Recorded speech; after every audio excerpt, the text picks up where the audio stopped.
शीतलादेवी मंदिर आणि मुरुडच्या दिशेने जाणाऱ्या चौल नाका रस्त्याची दयनीय अवस्था नागरिकांचे आरोग्य आणि संयम दोन्ही कसोटीला लावत आहे। गेली 20 वर्षे या रस्त्यावर खड्डेच खड्डे असून आजतागायत या मार्गाचे डांबरीकरण झालेले नाही। रस्त्यावरील मोठमोठे खड्डे टाळताना वाहन चालकांचे पाठदुखीपासून अपघातापर्यंतचे हाल होत आहेत। रोजच्या वापरात असलेला हा रस्ता परिसरातील माळणी भागातील ग्रामस्थांसाठी अत्यंत महत्त्वाचा आहे। शेतकरी आणि महिला वर्ग येथे भाज्या विकायला बसतात, मात्र त्यांच्यासाठी नीट बसण्याची व्यवस्था नाहीये। खड्ड्यांमुळे रस्त्यावर उभे राहणेही धोकादायक ठरत आहे।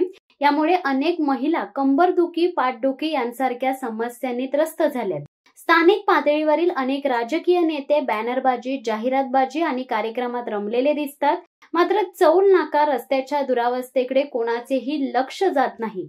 ग्रामस्थांनी अनेक वेळा पंचायत समितीकडे तक्रारी केल्या असूनही कामाची कोणतीच ठोस पावले उचलली जात नाही। नजीकच असलेले शीतलादेवी मंदिर हे धार्मिकदृष्ट्या महत्त्वाचे स्थान असून येथे वर्षभर भाविकांची वर्दळ असते, परंतु रस्त्याच्या स्थितीमुळे दर्शनासाठी येणाऱ्यांनाही मनस्ताप सहन करावा लागतो। रस्ता डागडुजी करून वेळ मारून नेली जाते, पण कायमस्वरूपी डांबरीकरणाचे कोणाचेच लक्ष नाही, अशी तीव्र नाराजी स्थानिकांनी व्यक्त केली आहे।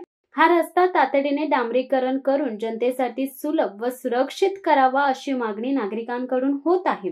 अन्यथा लवकरच तीव्र आंदोलन छेडण्यात येईल असा इशाराही ग्रामस्थांनी दिलाय। शिवसत्ता टाइम्ससाठी धनंजय कवटेकर, अलिबाग। दे धडक बेधडक वृत्त देणाऱ्या आपल्या शिवसत्ता टाइम्स न्यूज चॅनलला लाल बटन दाबून सबस्क्राईब करा आणि बेल आयकॉनला क्लिक करायला विसरू नका।